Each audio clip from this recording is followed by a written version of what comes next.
Hi friends, welcome to my channel. ఈరోజు వీడియోలో మనము 9th class Telugu self assessment model 1 ఎగ్జామినేషన్కి సంబంధించి రియల్ క్వశ్చన్ పేపర్ని చూద్దాం.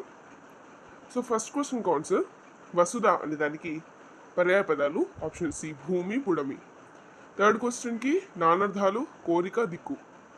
నేర్పరి అనే పదానికి అర్థం నిపుణుడు. ధర్మము వికృతి పదం దమ్మము.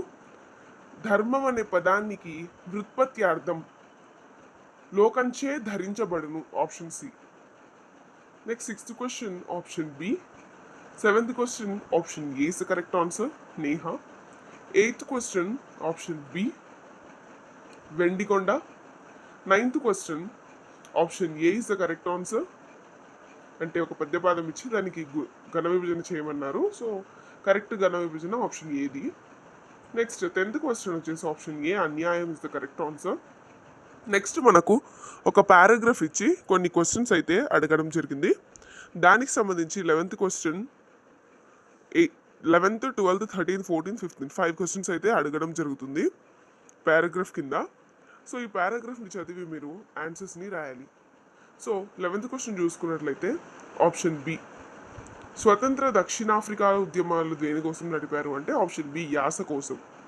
నెక్స్ట్ 12th క్వశ్చన్ అల్మారీ ఇస్త్రీ option C is the correct answer.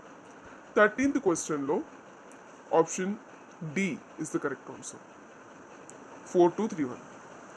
Next వచ్చేసి 14th question option D Telugu. 15th question option B 2-3 is the correct answer.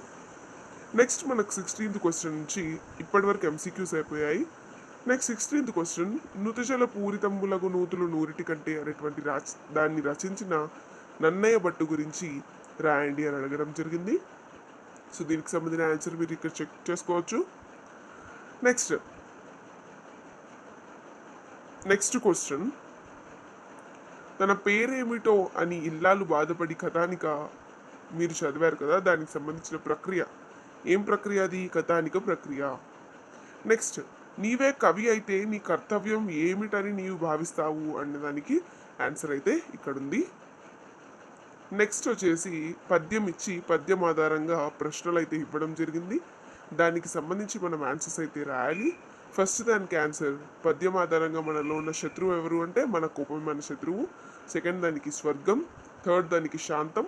పై పద్యానికి ఏదో ఒక క్వశ్చన్ తయారు చేయాలి.